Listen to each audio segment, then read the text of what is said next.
Good afternoon, everyone. My name is Altaf Halde, and I handle the sales and marketing in network intelligence.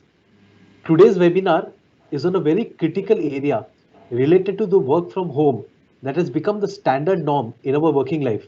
That is how to manage security in this work from home environment.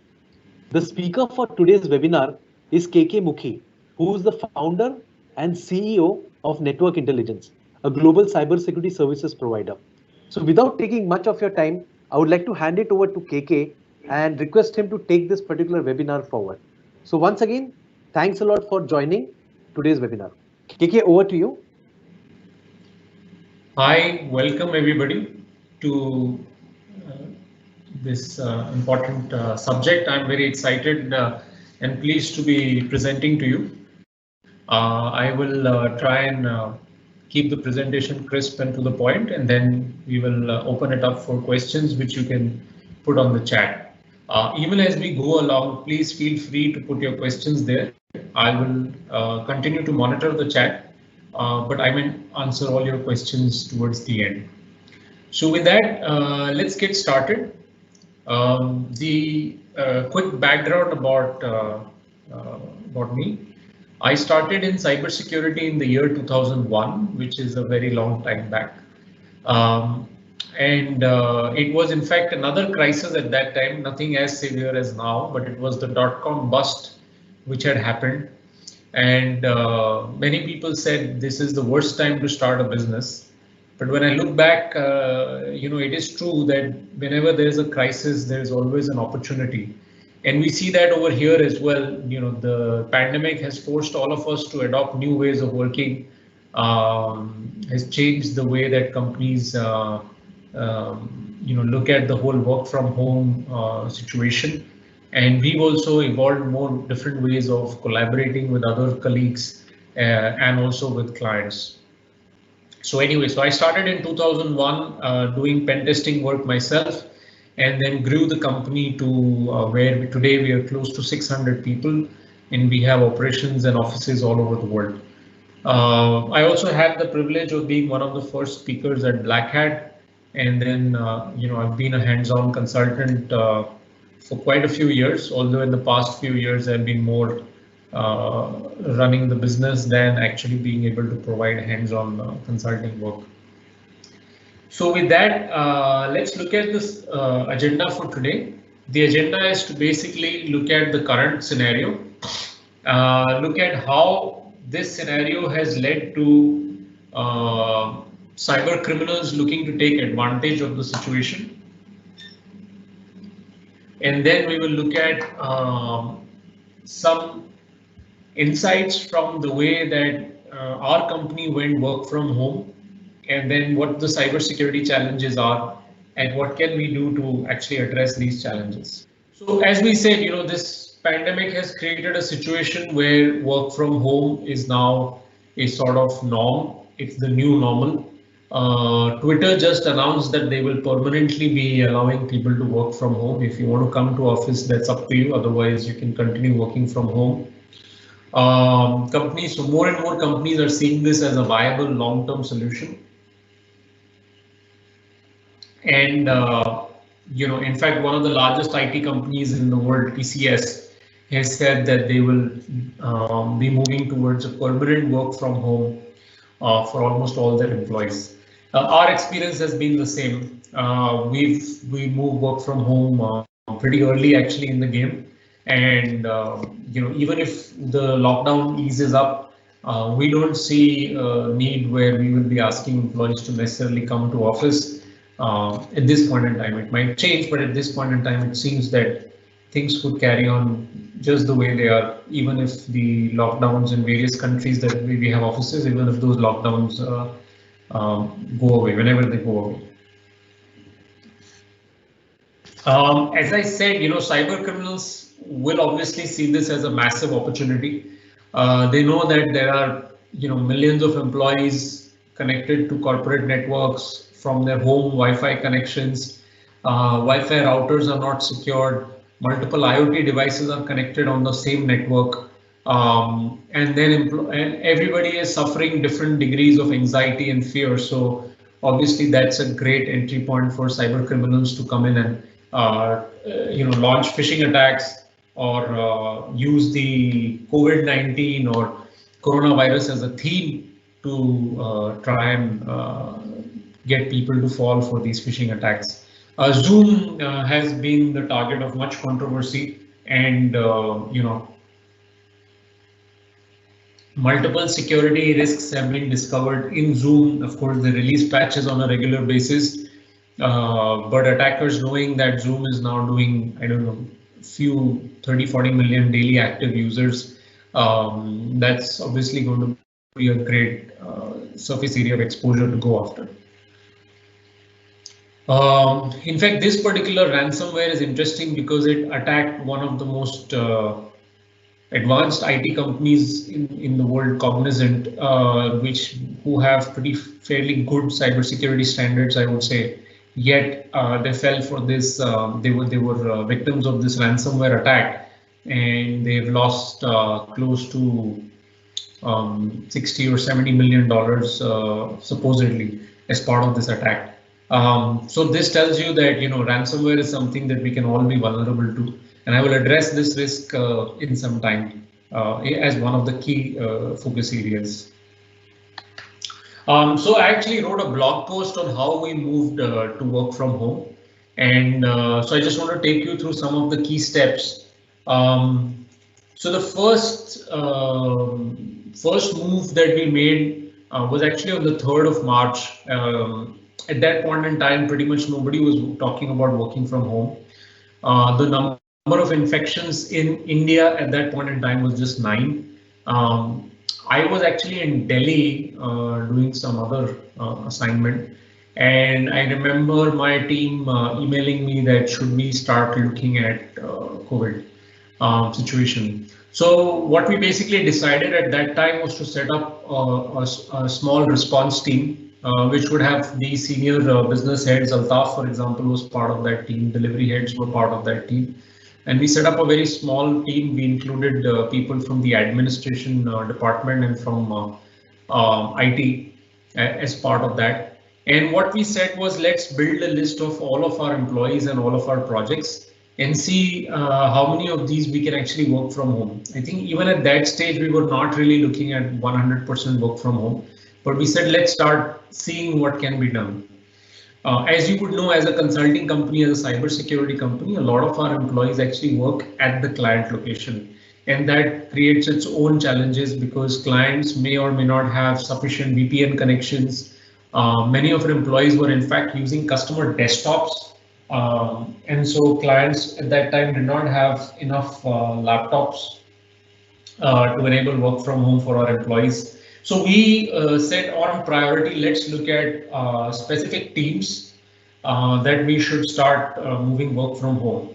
And I think that week, which was the 5th or 6th of March, we basically said that from the following Monday, which would be the 9th of March, we would actually have people, the support teams work from home, which is basically our IT, finance, and the administration team in HR. So all of these support functions, we said, you guys start looking at a work from home setup as to the extent that you can. And then the next day was a holiday. Actually, I think many of you may recall that the next day was Holi in India, so it was a holiday. And I remember being at home and discussing with my wife that let's not send our kids to school this week and see how the situation evolves. And then it sort of occurred to me that if I'm so concerned about my kids, then I have to also make sure that our employees are equally safe. And I think by that time, it was very clear in my mind that we had to move 100% work from home. So we actually asked all our delivery teams, whoever was not on a client project, to start working from home. Just like, and I remember coming to office and there were like 30 people in office, where usually we have 150 people in the office. Our SOC was the last to move because there was a lot of client connectivity that we had to ensure. VPN links, VPN licenses had to be upgraded. Laptops had to be given. A lot of our SOC employees work on desktops in the SOC. So we had to do emergency procurements for laptops. I also remember during this week that when I was pushing for everything to move work from home, many of our clients, many of our team members thought that it was an overreaction. And so I even remember asking some of them, do you think I'm overreacting? And they said, yeah, you are overreacting, not overacting, overreacting. And I said, okay, the worst case is this pandemic does not turn out to be a big deal, in which case we'll all come back to office. In anyway, we had been discussing about a work from home setup and a work from home policy. Well, this is a good opportunity to try it out. So let's take it as an opportunity to try out a new way of working. And if we have to come back, we'll come back to office. At this point in time, we set up multiple communication mechanisms where I said to all our employees, please feel free to reach out to me directly. We set up a form where we said if you have any challenges working from home, you have any internet connectivity issues, any VPN connectivity issues, whatever it might be, just put it on the form and I will work with the team to address those concerns. We also outlined the worst case scenarios where we felt that we might be losing some business. We also looked at how do we transition all of our more than 200 employees that are on client locations, and we started reaching out to all the clients. So we had I won't say a hit list, but we had a list of all our clients and their numbers, and we reached out to all of them proactively on email and phone and said, let's move work from home, let's move work from home. Many of our clients were banks, and they are obviously very wary of remote working naturally.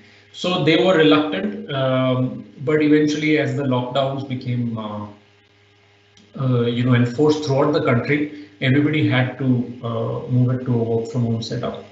So I remember one of the big challenges we had was with our finance team, and they use a software called Tally, which runs inside our network. So this had to be enabled through a cloud setup. So Tally fortunately had such a mechanism. We just have to pay a bit more every month for cloud access on Tally. So we enabled that very quickly. And then anyway, a lot of our setup is on the cloud. So we were able to provide remote secure connectivity to all the cloud environment for all our employees. So that's what we did, and then I think by the 13th of March we had moved everybody work from home. And I said, as I said, and many of our employees started writing to us that customers are not permitting us to work from home. They're insisting that we come to office. So the first thing that we did was we asked everybody to stop using public transport. We said, please use Ola or Uber. We'll cover the cost for you, but don't use public transport if you have to go to client locations. And then one by one, all of our clients actually enabled work from home over the next couple of weeks. So I think we learned a few good lessons from this. One is, in hindsight, it appears it's a better idea to be over prepared, even at the risk of sounding or appearing to be overreacting.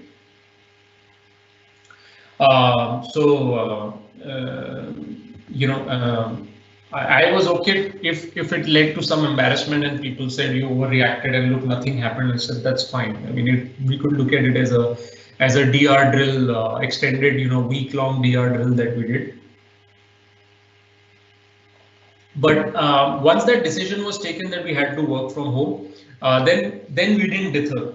We didn't go back and forth saying, should we not? It was like, no, let's have an action list. We had a detailed action tracker. We had daily calls of the core strategic team that we set up. We emailed all our clients saying if you have any concerns, any issues, please come back to us. But let's enable this work from home. So there was a project plan that got built almost overnight, and then everybody took whatever actions were required that were allocated to them. Of course, our IT team are actually the superstars. As with all of your organizations, the IT teams actually made all of this happen. And the administration team, which got laptops to people, got the VPN connections enabled, VPN licenses were upgraded, and so on and so forth.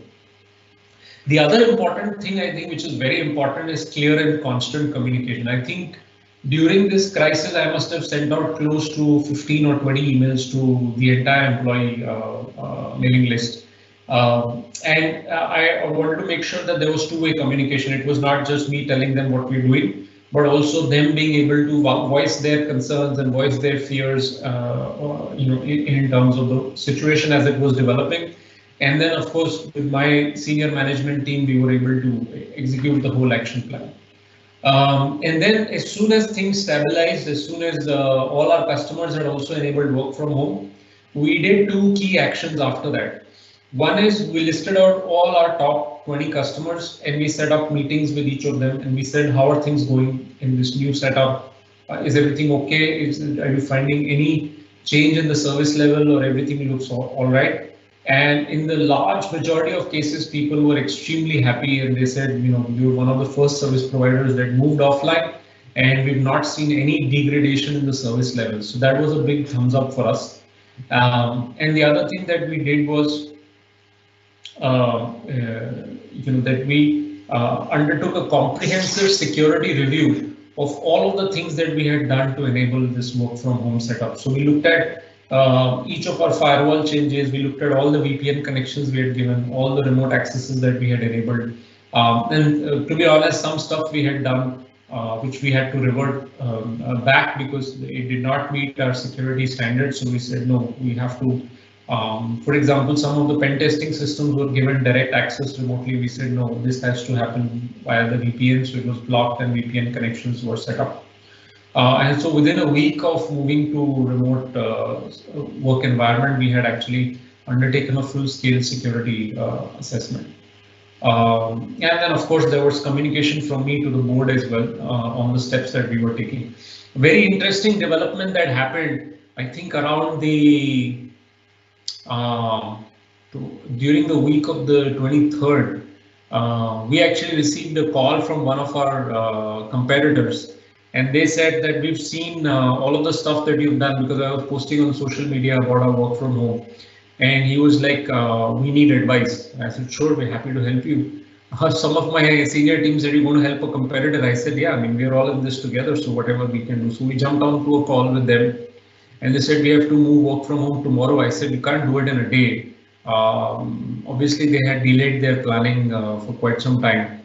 Anyway, we said, here's what we did with our SOC, here's what we did with our pen testing team, here's how we did it for our consultants, here's how we did it. And he said, what about your on-site employees? We said, this is the approach we took for that. And then he said, what are the key challenges you face? So we told them about our finance team challenges with respect to Tally. And he said, we use Tally as well. Okay, I said, here's my vendor, please contact the same vendor. He will help you move your Tally securely to the cloud with multi-factor authentication and everything. And so that's how we, being prepared well in advance, or at least putting our thought processes in place, made sure that there were lesser shocks and lesser surprises for us as we made this massive shift. And I think now, of course, all of the organizations have moved to this setup and have settled down. So this is the right time to actually start looking at the security risks from this new paradigm that we are all living and working in. So let's take a look at that. As I said, hackers and cyber criminals are the first to recognize opportunity in a situation like this.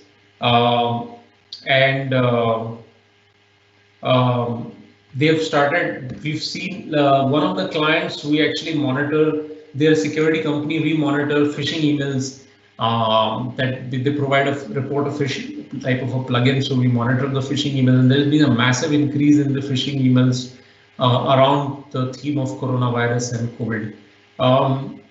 Cyber criminals will also perceive this remote working environment as a great security loophole, and therefore potentially we might also see more attacks on Swift and payment card infrastructure and things like that. And obviously the economic slowdown will push people to look for all of these alternate avenues of generating income for themselves.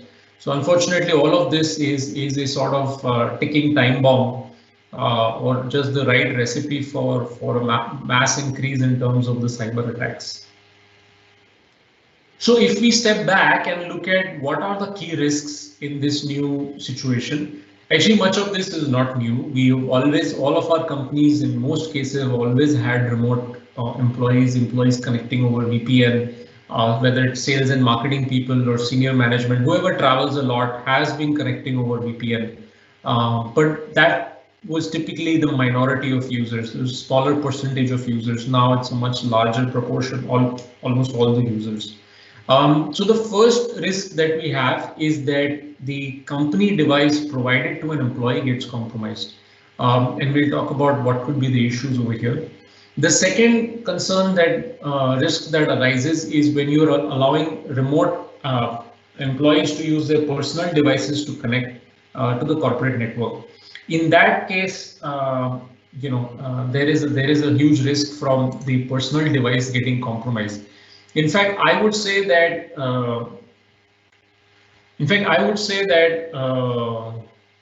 I'm just checking some of the comments. Yeah, sorry. So I would say that when you're designing your security controls, you should basically assume that the employee's device is compromised.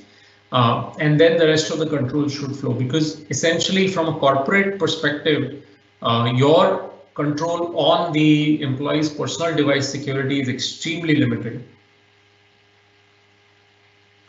And so, the best way to look at it is either you deploy a BYOD, solution like an MDM solution or a mobile application management solution, or you use virtual desktops or some other such mechanism. But essentially, you've got to create a sandbox between the corporate environment and the employee's personal device, because you have to assume that the personal device is actually compromised. The third risk actually is the mistaken or inadvertent leakage of data. So for example, if the employee's laptop is being used by their family, which happens in many of our cases, a family member could use a Gmail or Dropbox or connect a USB drive to the laptop, and that could result in a leakage of data. Especially if it's a personal device where USB blocking might not be feasible to be carried out. That's how data could be leaked out by mistake. Again, if it's a corporate device, then strong DLP controls would be important over here. Number 4, loss of data. So via ransomware, for example, this is a major risk, in the current situation, as we've already seen that many companies have been hit by ransomware. Even if the companies have strong antivirus and have possibly kept their systems patched and updated, yet using a user's susceptibility to click on a link or download an attachment, ransomware could still potentially spread.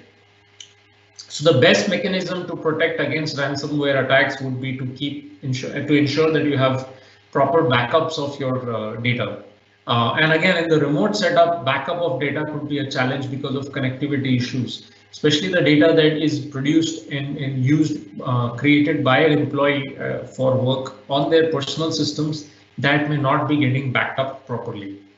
The other issue which I feel attackers will ramp up their attack on is the business email compromise. For those of you who may not be familiar with business email compromise, this basically is when attackers compromise the systems of somebody in the finance team, and they figure out whether you're about to make a large payment or about to receive a large payment, and then they will send out an email from your employee's email ID saying that, oh, our bank account information has changed, please send the funds to this other bank account. And if the payee, your customer or your client, is not savvy enough, their financial controls are not strong enough, they may accept this authorization over email. And this is a bigger risk now because we are going to more and more accept authorizations happening over emails. For example, our bank has started accepting authorization over email. Fortunately, they call and confirm. But in the business email compromise situation, what happens is that the attacker also sometimes they make sure that you are not reachable or you're traveling or something of that sort, or they try and put pressure on the transaction to happen quickly. So these are all the things that can happen in a business email compromise situation. and therefore you need to be extra cautious from this sort of an attack. And the final point, which I think a lot of us actually focus more on, but honestly I feel there are different ways to deal with this, which is rogue employees. Most businesses unfortunately tend to more distrust the employees than trust them. And so we try to put in a lot of controls around protecting data from rogue employees. I would suggest that we look at also, besides technical controls, we also look at non-technical controls like building stronger trust and communication and using this current situation to actually improve the culture of our organizations. Where if the employee feels that the organization has truly worked hard to put their best interests, at the center of all of their actions, then they will feel less inclined to actually do harm to the company. In fact, they may even be even more cautious or interested in securing corporate data because they will see that as also in their best interest because of the positive relationship they enjoy with the company. So let's look at a few of these things. When we talk about the end user, as I said, we have to assume that the end user has insecure Wi-Fi, their router is probably compromised, they have personal devices such as IoT enabled various devices in the house that may not be patched or may be poorly protected, and they may also be vulnerable to scams and malicious emails. Hackers can also go after VPNs, so they may try to pivot through the employee's system to attack your VPN. And employees who do not typically work remotely would have been used to picking up the phone and calling up the IT help desk or reaching out to somebody in IT or in the security team if they had a concern. They may not be aware of what their responsibilities are, how they should be doing reporting, and so on and so forth. So that may be another risk. So I would say, first of all, as organizations, we must spread the message to help people secure their personal systems and their personal networks. So we must educate them about typical router and Wi-Fi security settings. For example, helping them block the admin login page of their router, which is usually enabled on the public IP. And it also has a default password or a weak password like admin or admin password or things like that. So we must educate them to first of all block that login page, go into the settings and do that, or talk to their Wi-Fi provider or ISP and take their help to do that. Secondly, we must encourage them to use WPA2 or even WPA3 encryption on their Wi-Fi networks. As I said, we must encourage them to change the default passwords, set a strong key to connect to the Wi-Fi.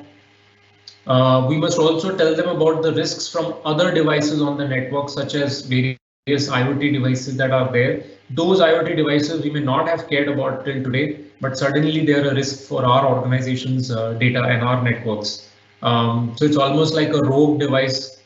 We do a lot of NAC controls in our office networks, but now we cannot control which unauthorized devices connect on the home Wi-Fi. So we'll have to educate our users to, either disable those devices if they can live without them, or make sure that those devices are completely kept patched and updated whenever there is a firmware release from the vendor. As I said, many of our office laptops our children see that as their right and privilege to use them, and it becomes very challenging to keep those systems away from the use of the family. But that's where again employees who feel committed to the organization will try and put a boundary or a barrier between their family requirements and family usage of a new computing device that's always on in the house, and educate even their family members that this is not for personal usage. This is an interesting challenge that has come through, which is many organizations didn't have enough laptops to enable work from home for all their employees and teams. And as the lockdowns have extended in a lot of the countries, organizations are even looking at moving desktops of employees to their homes. Now, the big difference between desktops and laptops is obviously the security of the hard drive. So while through group policy, I can enforce a lot of the same security settings, but it may not extend to the desktop.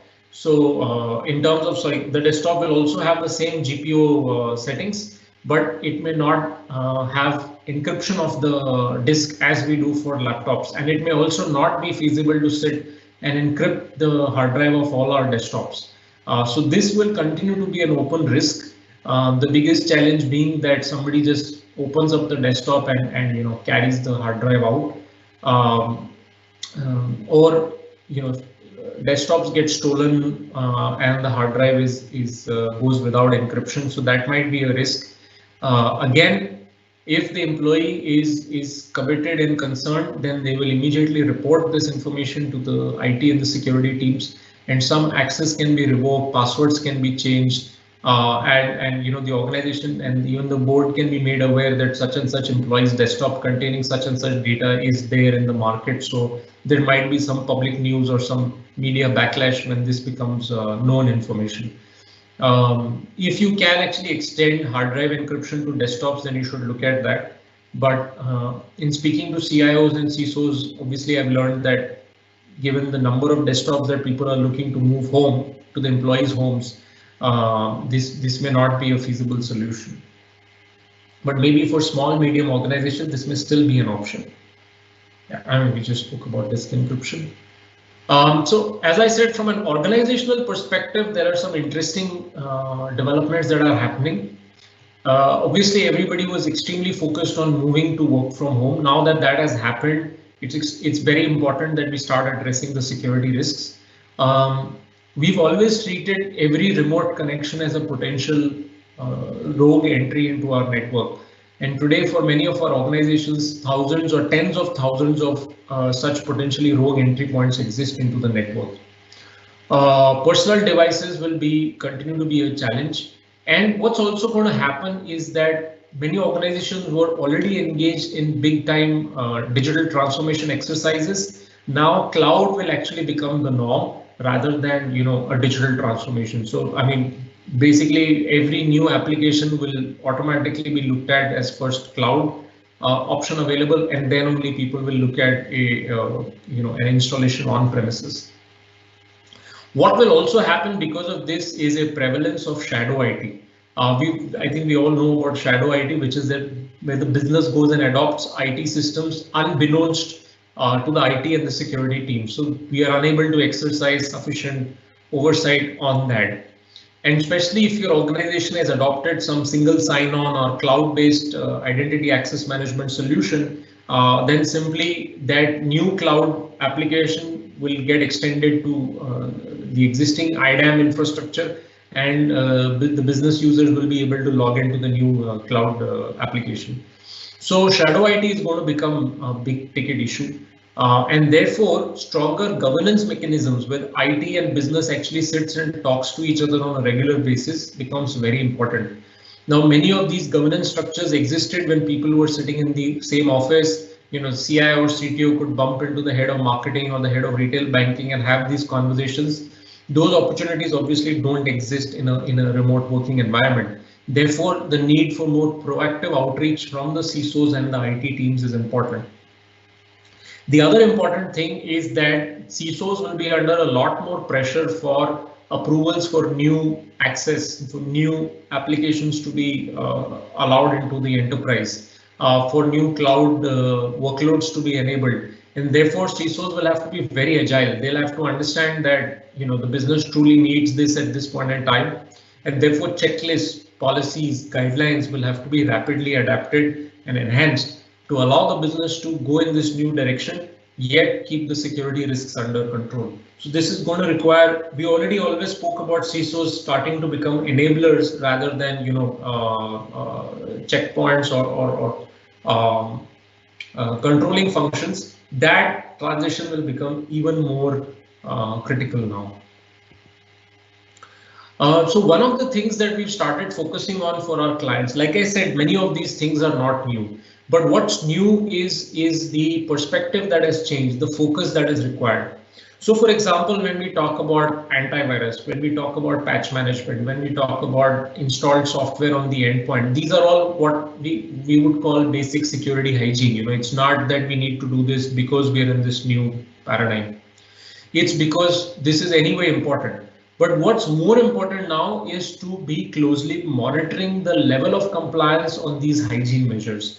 If we see, for example, that there is a downward trend in the systems that have updated antivirus, if we see that there is even a bit of a lag in the number of systems with updated patches, this means that because of remote connectivity, the endpoints are not receiving all the security updates and security controls that they should ideally be receiving. It becomes even more important to monitor these controls even more critically. So what typically happens is, in like a typical monthly security update, the CISO looks at these things and these become run of the mill because they're such well-known standard security controls. But my perspective is that in this scenario, all your basic hygiene becomes extremely more important to monitor, so that there is no way that a lapse on standard hygiene security controls leads to a compromise of the endpoint. The other important thing, again, there's a big difference, when we talk about security of large enterprises and security of small and medium businesses. So when we talk multi-factor, it's almost the norm for a large enterprise. But also we must understand that small and medium companies have also, medium-sized enterprises have also moved to work from home. And many of these small and medium enterprises are vendors or service providers to the large enterprises. So a risk, even the third party risk, has become even more critical now. And therefore it is important that we enforce multi-factor authentication for all our service providers, not only on VPN, but also on email. Because the best way to protect from the business email compromise is to have multi-factor authentication. The other important thing that we're advising clients is to look at all the new stuff that they have done to enable this work from home to succeed. So audit your entire VPN setup end to end. Who are the users given VPN access? What are the encryption algorithms that are in use? What sort of alerts are you receiving from the VPN devices? How well are the use cases created around those VPN alerts? What can users do once they log in via the VPN? Once they logged in via SSL VPN, which applications can they access? So what's the authorization matrix and the internal network controls done? So undertaking a full-fledged network review, architecture review would be extremely important at this point in time. Also, if you have enabled virtual desktop interface, if VDI is the norm through which you're giving people using personal devices access to the corporate network, then it's very important to test the sandboxing control between the virtual desktop environment and the employee's personal environment. So we have a list of, in fact, we have a detailed checklist on all of these measures. We'll be sharing this checklist with all of the attendees after this presentation. Plus, of course, this PowerPoint and a link to the video once it goes online. So we'll be sharing all of this with you. Other stuff, I think we discussed endpoint security measures. We also spoke about USB controls. So if USB ports have not been disabled, they should be disabled at this point in time. Beware that because of USB disabling, now different methods of workflows, different workflows will appear. Different ways of collaborating and sharing documents will appear. And again, the CISO's role is to facilitate secure file sharing, knowing that users will be now using some sort of a Dropbox or similar mechanism to start sharing big files. They may not be sending those large attachments or email because of the sizing restrictions that we have. So facilitating, secure file sharing mechanisms and creating those mechanisms, speaking to the businesses to understand how they're going to be sharing large files now becomes extremely important. For personal devices, you must use VDI or a personal BYOD solution. And then, of course, you must test it out to make sure that sandboxing works. This is pretty standard technology now for most organizations. But like I said, there's always this big difference, in terms of the security maturity and awareness for large enterprises, even within that banks, because they're so heavily regulated, and then non-banking large enterprises, and then you have the small and medium businesses. So even though the economic situation is not good, but some level of investment in these security products will have to eventually get made. Also, as I've kept saying, very formal and informal communication protocols must be enforced. For example, uh, as the CEO of the company, I'm not very good at doing regular meetings with my teams because also we meet every day in office or used to meet every day in office and catch up and figure out what's happening. But now in this situation, it's extremely important that there be formal mechanisms of a weekly meeting or a fortnightly meeting where employees feel connected, teams feel connected. We do a lot of these sort of employee engagement activities around work from home, like post or work from home with your family, or any new talent or any new habit that you've taken up staying inside your homes. So we're doing an engagement thing around that. So those sorts of ideas should keep flowing, and reaching out to employees is extremely important. The reason I say this is because when you want to send out security awareness communication, if those communication channels are well established, then employees are more inclined to read those emails. Otherwise, everybody just clicks delete. It's also important to do regular internal webinars, internal contests, so around security awareness, so that don't rely only on emails. Even more so now, it's important to focus on employee awareness and make it a more fun activity. In fact, we also advise clients that you should look at educating employees about things like cyber bullying, because a lot of our employees' kids are now teenagers or pre-puberty, and so they're exposed to a lot of technology, even more so now. And so, there's a lot of risk from cyberbullying. We saw this massive case happening in Delhi where these boys of, some very high-end schools were talking about harming their fellow female students. So, I mean, it's not that we should live in the assumption that my kid will not do something like this, or my kid will not be exposed to a risk like this. So reaching out as an organization also to our employees and telling them about these risks will make them absorb your corporate security messages more easily when they also hear you talk about risks that are not necessarily directly impacting the organization, but could impact them on their personal levels. If you have one of those proxy servers that can install an agent or enforce proxy policies for remote users, then you should do that. For small medium businesses, we encourage looking at cloud-based firewall and proxy solutions so that your remote users can have the same policies enforced no matter which device they're using or how they're connecting to the internet. So you may want to look at moving to, I will not name any vendors, but there are many now.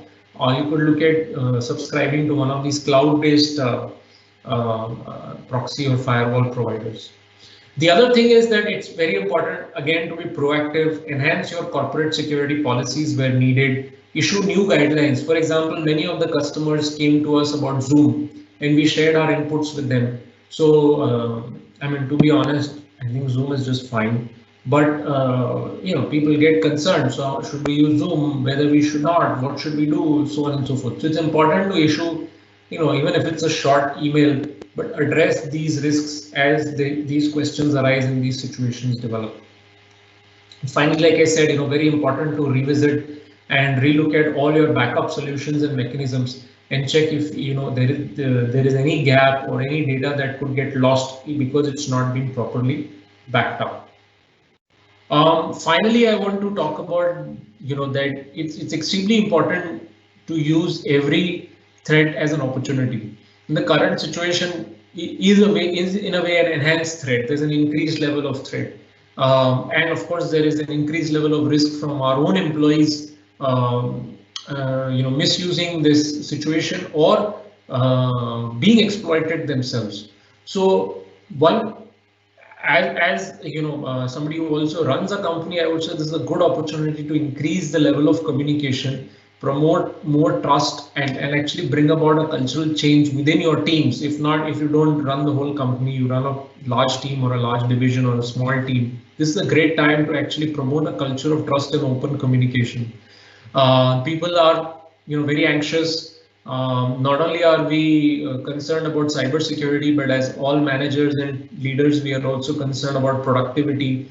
That's putting more pressure on employees many of whom have never worked from home, many of whose families are not used to them working from home. My own example is one such.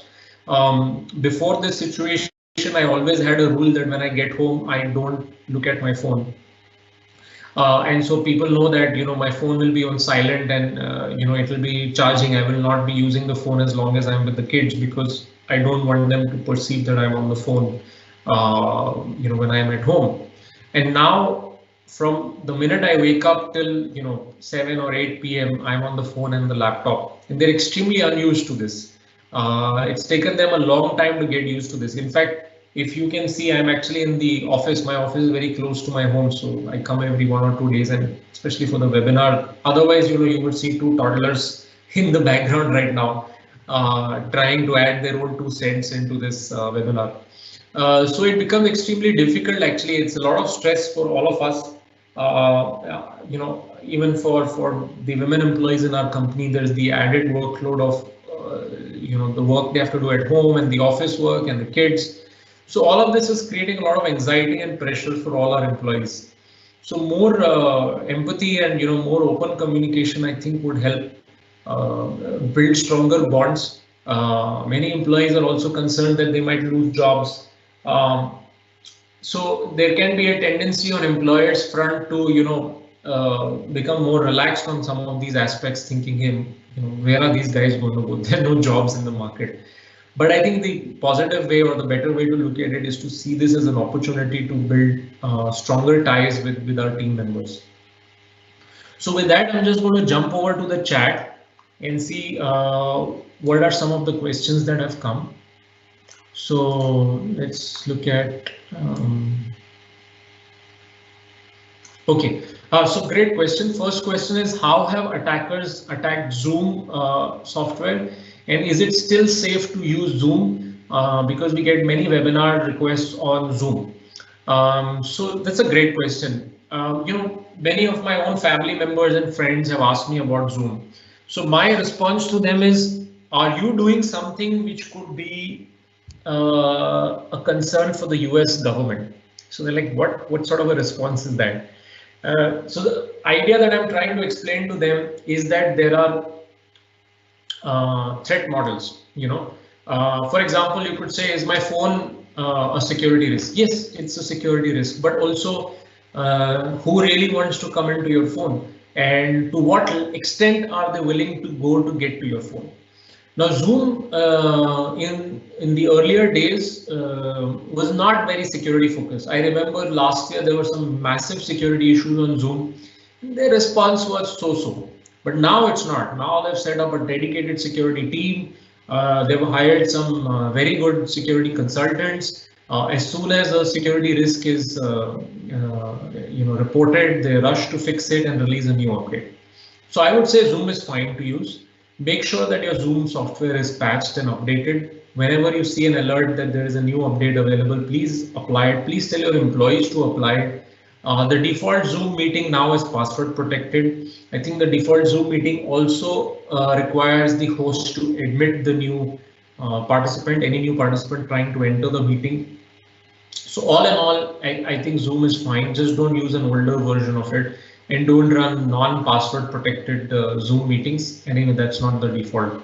So I would say that's fine. We'll also try and share with you, some of the Zoom checklists, and this is basically these 4 or 5 basic points. So don't stress yourself too much about it. If you follow the other security measures on your own system, like your system is patched, it's got an antivirus, or it's Windows 10 with Defender on it, you are generally cautious about surfing the internet, about clicking on links, downloading attachments, and so on and so forth. If you follow all of the regular security hygiene in your day-to-day online life, Zoom should not be a big risk for you. Dilip has a question. Do you have any insights into the CTS Maze ransomware attack path? Yes, we released an advisory on this, and actually one of our clients was also a CTS client. I will share this advisory, again as part of the post-webinar information that we send to you. Dilip has a question. When we allow personal asset of employee to connect to our enterprise via secure workspace with no copy paste or data transfer access, What is the other risk you see that needs to be considered? So very good question. Now, if you remember, I was talking about a virtual desktop environment or a secure workspace environment. So this basically mirrors a corporate desktop onto your personal desktop, and it creates a sandbox between the, or creates a layer of security, I would say, between your personal system and this virtual desktop. So one of the few controls that we can implement is that you cannot copy paste any data from the virtual environment to your personal environment. And this is the biggest risk. Other than this, people could take a printout, so even that is blocked. So all of these basic security mechanisms exist. In terms of other risks, what we need to make sure is that what are the ports that are opened up when this VDI access is given. There is a remote chance that for your specific, let's take the example of Citrix, that for the Citrix VDI, there could be a vulnerability that an attacker could exploit. So this could be a potential access, but again, if you apply the latest Citrix patches or whoever is your workspace provider, if those patches are applied, then the risks are mitigated. The biggest issue, as I said, is that you have to assume that the personal laptop of the employee is actually compromised.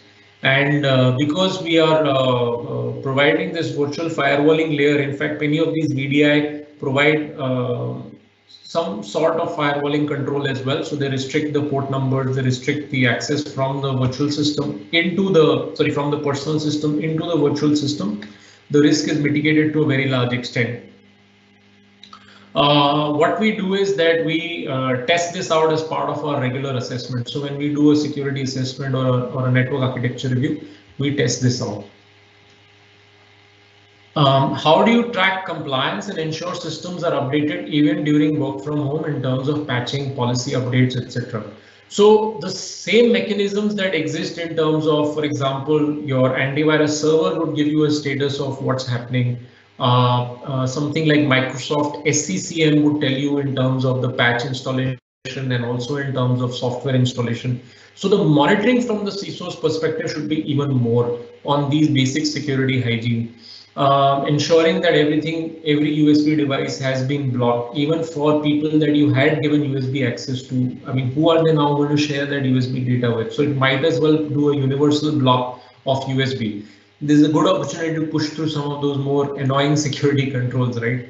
Where users were resisting earlier, but now you say this is the norm. Blocking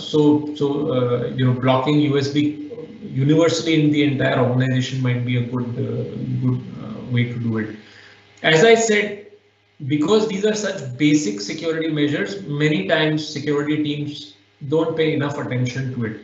Now the same security controls just require a lot more attention, a lot more focus. So monitoring the trending lines, this is one of the things we've started doing with all our customers. As we said, monitor the trending lines. If you see, a sudden drop in antivirus, patch management, installed software, USB block, and some of these basic measures, then that should be a cause for alarm. That means something is going wrong somewhere. Either your server is not able to reach those endpoints, or those endpoints have network connectivity issues or something of that sort. So the monitoring and reporting of that becomes very, very crucial.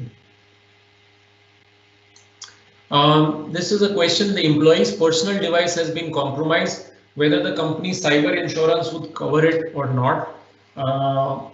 I'm sorry, I'm not a legal expert, so I don't know, but my broad understanding of insurance policies is that they will look for all sorts of mechanisms to not apply the cover.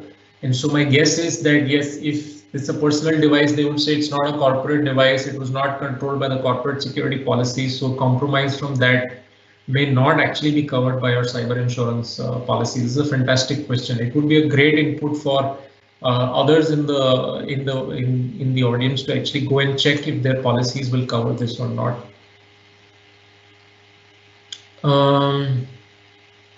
Can we have a checklist or a best practice guideline? Yes, we will share this presentation. We will share our checklist and we will upload this video as well. Vasant has a question. If you're ensuring that personal devices use the latest Windows version with the latest patches, great. Antivirus is updated, great. Firewall is enabled, great. Browser is patched, no freeware is installed. corporate VPN with copy and paste is disabled and two-factor, is it sufficient? Yes, but you are missing the risk from the Wi-Fi of that user.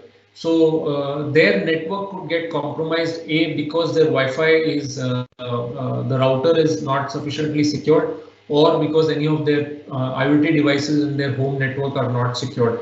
But even then, even if the Wi-Fi gets compromised, if the device is secure, then it will be difficult for the attacker to do much beyond that. So yes, if you can ensure that the corporate system, laptop or desktop, remains at the same level of security as it was when the systems were inside the network, that's good enough.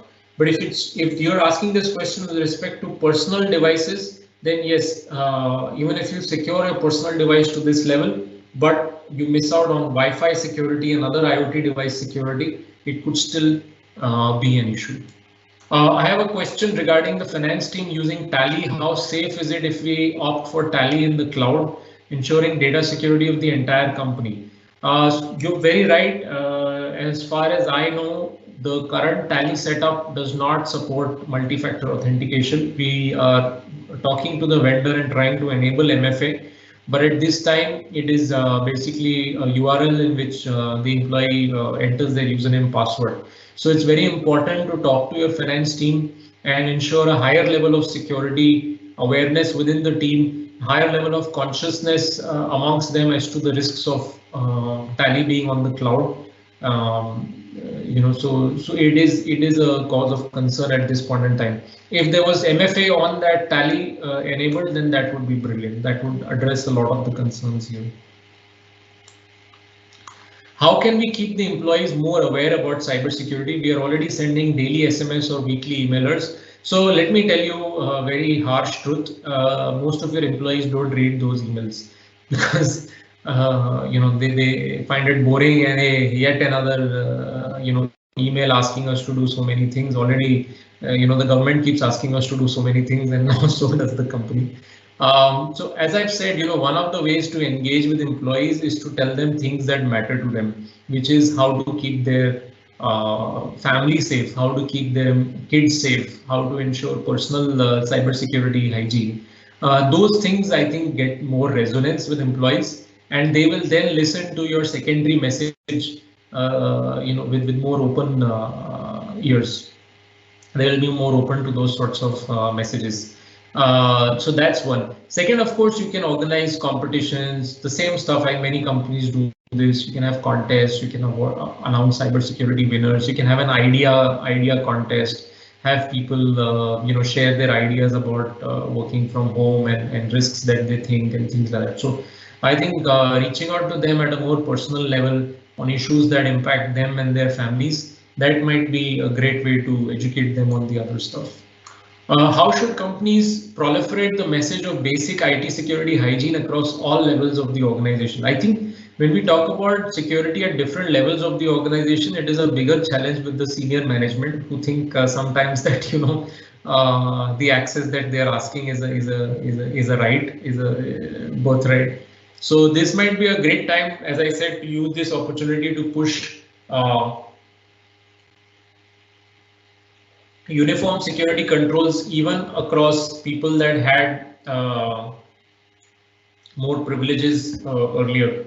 So it might be a good idea to simply push through a lot of those restrictions which you were hesitating to because of resistance from senior management.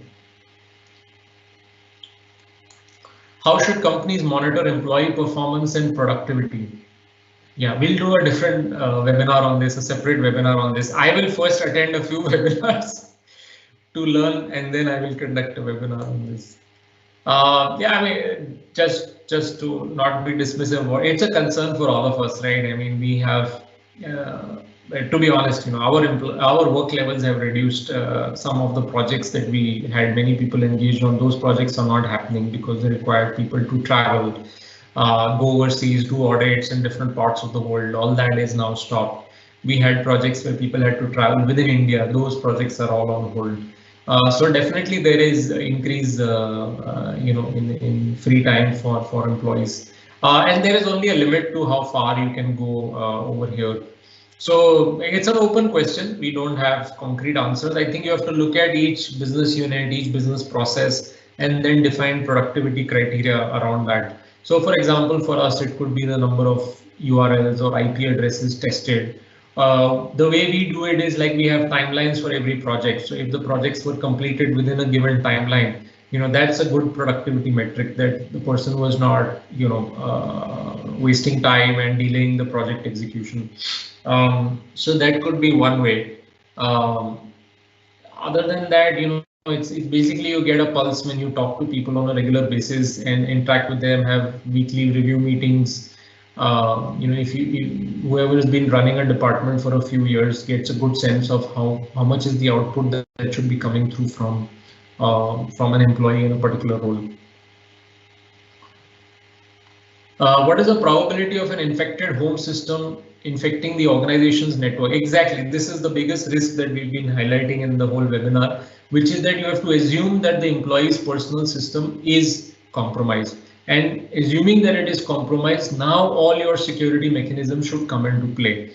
So a compromised system could result in a compromise of your network if your perimeter security controls are poor, if your firewall rules are a problem, there are any major gaps in the firewall rules, if your VPN is not properly configured, it is not fully patched. Citrix had some issues. Again, I'm just naming some vendors randomly, but everybody's had security bugs in their technology. So if those bugs are not patched, and patching becomes even more difficult now in the remote situation, then an attacker using a personal system, or if Windows RDP is vulnerable.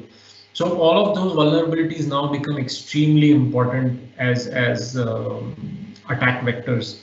And also assume that this compromise has come into your network. One of the things we do when we test this setup is to see how far can the attacker go in terms of trying to penetrate into the network. So assuming that somebody is connected over a VPN connection, how many other systems can they access which they were not supposed to access?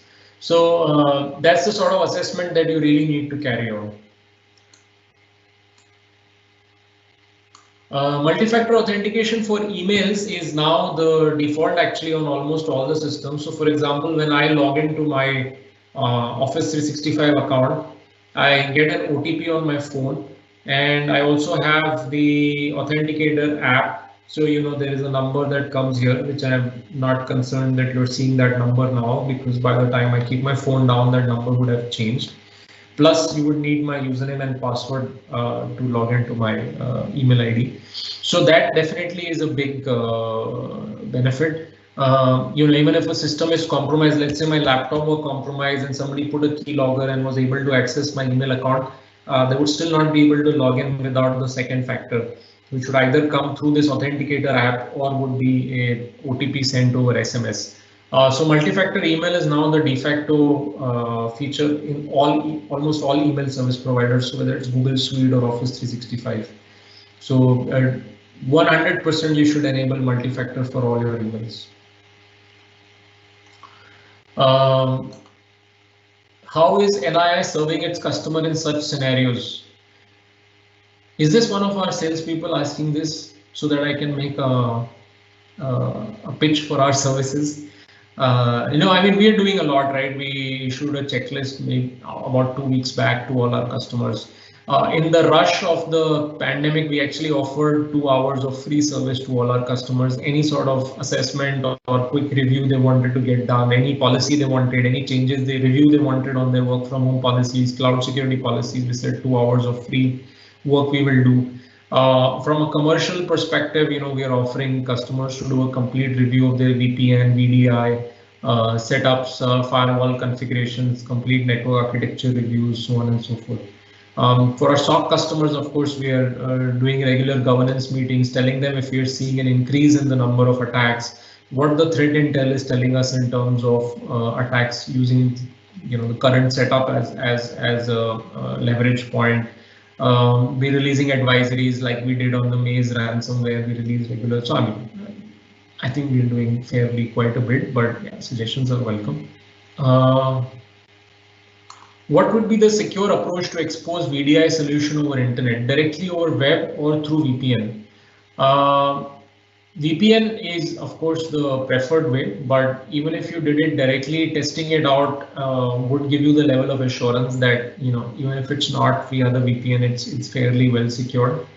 Yes, correct. If you the second part of the question was, in case of VPN, if we allow users to connect VPN using the personal system, then it could be a bigger risk, because then you have your personal employee systems connected over. So we've typically seen VDI and VPN as two separate setups. We've not seen it combined so far with a lot of our customers. The access to be enabled at home, yes. I mean, now it's almost required, right?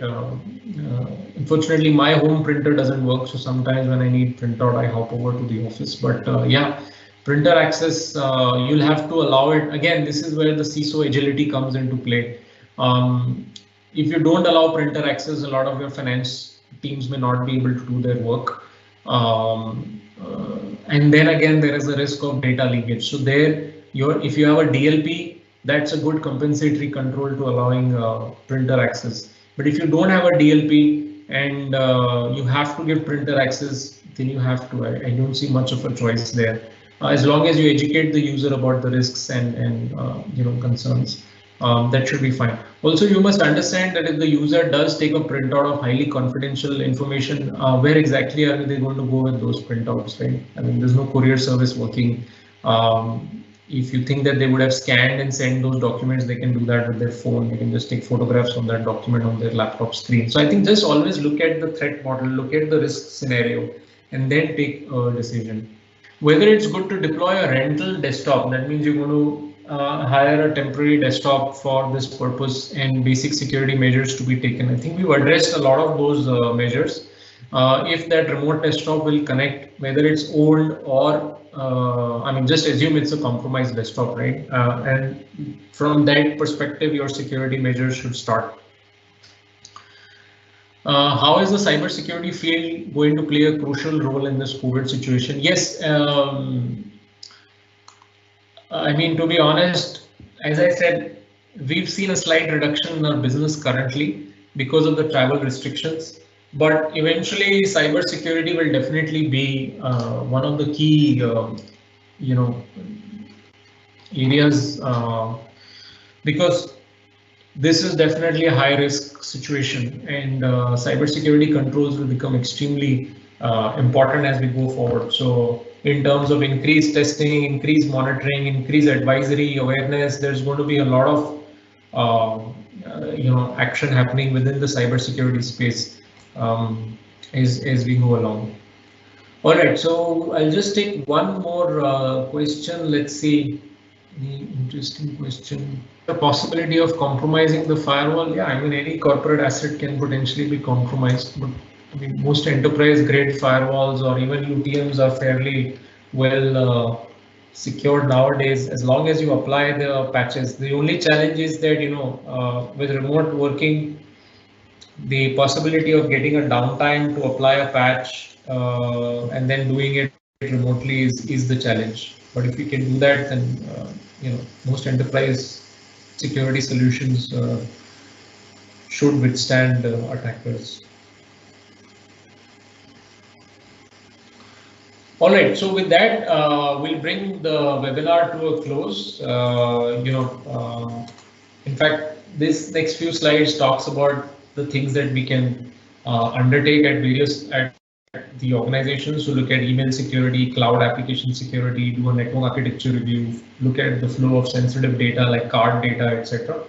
Phishing and simulation, improving your awareness, doing a complete review of your remote infrastructure, helping you address the risk of personal devices, regularly scanning your systems, so on and so forth. And just to quickly sum up the webinar. So it's very, very important that we take this opportunity to evangelize personal security to the users. So talk to them about securing their personal devices, securely surfing the internet, secure internet usage for themselves and their family members. In all of the security framework that you build, all of the controls that you build, assume that if it's a personal device, it's being compromised, and then build the security measures accordingly. All the standard security hygiene measures become even more important now. We have to make sure that systems which are remote, systems that may connect after many days of being offline, they have antivirus protection updated, patching, installed software or controlled, USB is blocked, so on and so forth. Um, Please be aware that as CISOs and CTOs, you'll have to become even more agile now. Business will start coming with increasing demands to go live with different applications and different ways of collaborating and sharing information. If they perceive the CISO as a bottleneck, they will obviously resist in even letting you know that they're doing this, and that will result in an increase in shadow IT, which you don't want. Take regular backups. Ransomware, as we have seen repeatedly, and with the Maze ransomware especially, it can strike anyone at any time. Phishing is always going to be the #1 entry point for most criminals, and even now more so because they know that people are living in certain different levels, degrees of fear and anxiety. So they are more susceptible to click on a link, which promises them the best cure for coronavirus, using some weird medical system. Assess your VPN and VDI setup, so ensure that the firewalling is strong, ensure that the sandboxing is strong, ensure that copy paste and data transfers are restricted, and so on and so forth. And finally, one of the key things is build a stronger culture of trust within. Use this as an opportunity to reach out to employees, talk to them regularly. I in fact ask my team members, am I over communicating at times? Like I do a weekly review, so I keep asking them, do you guys want to shift this to a fortnightly review if you think weekly is too frequent? There's not much happening on a weekly basis. So it's important to take feedback on both ends and be in regular touch with all the teams that work under you. And multi-factor, yes, for everything, especially for email, is absolutely non-negotiable. So with that, we'll bring this to a close. And thank you everybody for joining this webinar. Your questions made it very interesting. Some of the questions require actions from our end. The team on the call and I will work on it, and we'll share checklists and other information with you. So thank you all again for attending.